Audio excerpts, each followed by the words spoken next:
শহুরের চাকচিক্য থেকে আজও তারা অনেক দূরে।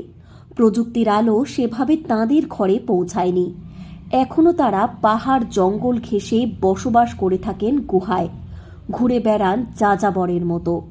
পেটের জ্বালা মেটাতে দল বেঁধে তীর ধনুক নিয়ে জঙ্গলে শিকারে যান।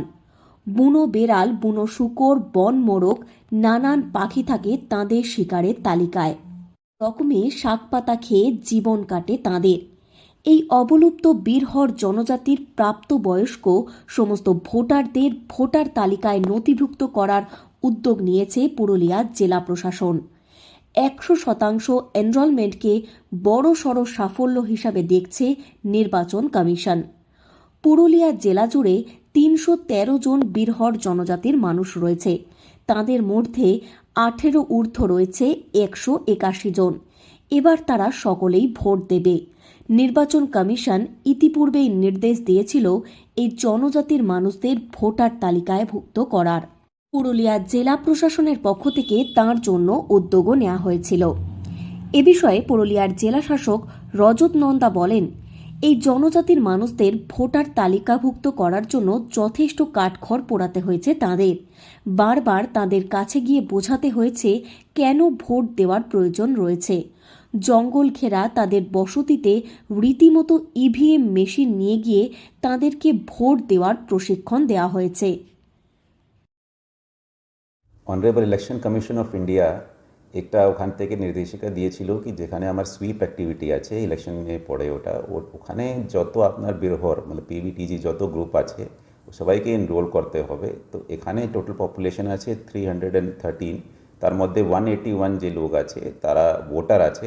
আমরা সবাইকে ওখানে এনরোল করেছি। তার সত্যি সত্যি যত ডেভেলপমেন্ট ওনাকে আমরা কীরকম আগিয়ে নিয়ে আসতে পারবো, আমরা ওখানে গিয়ে অনেক মিটিং করেছি, ইলেকট্রাল লিটারেসি ক্লাব করেছি, আর ওনাকে একটু আমরা সচেতন করেছি কি ওনার ভোট খুব ইম্পর্ট্যান্ট আছে।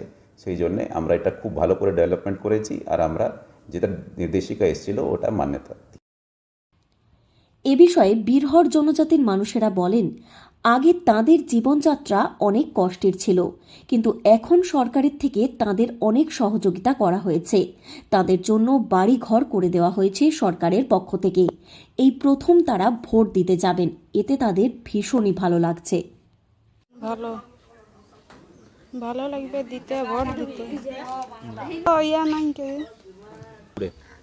হ্যাঁ, স্কুলে বেড়সা স্কুল অনেক কষ্টে ছিল কিন্তু এখন ভালো আছে। আগে তার বাবারা তারা জঙ্গলেই থাকতো। এখন আমাদের সরকারে আমাদেরকে দেখেছে বলে আমাদের ঘর বাড়ি করে দিয়েছে। এখন আমাদের সবার মতোই আমরা বাড়িতেই থাকি এখন। হ্যাঁ, শিকার করতে তো আমাদের পূর্বপুরুষ থেকে শিকারটা তো আছেই, আমরা শিকার করতে যাই, কিন্তু আগের মতো এখন যাওয়া হয়নি। ভালো লাগছে, সবাই ভোট দিব। ভোটের একটা মেলার মতো। দেশের 75টি আদিম জনজাতির মধ্যে অন্যতম এই বীরহর জনজাতি। বাংলা ছাড়াও ঝাড়খণ্ড, উড়িষ্যা, ছত্তিশগড়ে এদের বসবাস রয়েছে। সমগ্র দেশ মিলিয়ে তাদের জনসংখ্যা প্রায় 10,000-এর কাছাকাছি। এবার সেই সমস্ত জনজাতির মানুষদের ভোটার তালিকায় নথিভুক্ত করার নির্দেশ দিয়েছিল নির্বাচন কমিশন। সেই মতো জেলা পুরুলিয়াতেও সফলভাবে 100% ভোটার তালিকায় নাম নথিভুক্ত হয়েছে বীরহর জনজাতির মানুষদের। পুরুলিয়া থেকে শর্মিষ্ঠা ব্যানার্জির রিপোর্ট, লোকাল 18 বাংলা।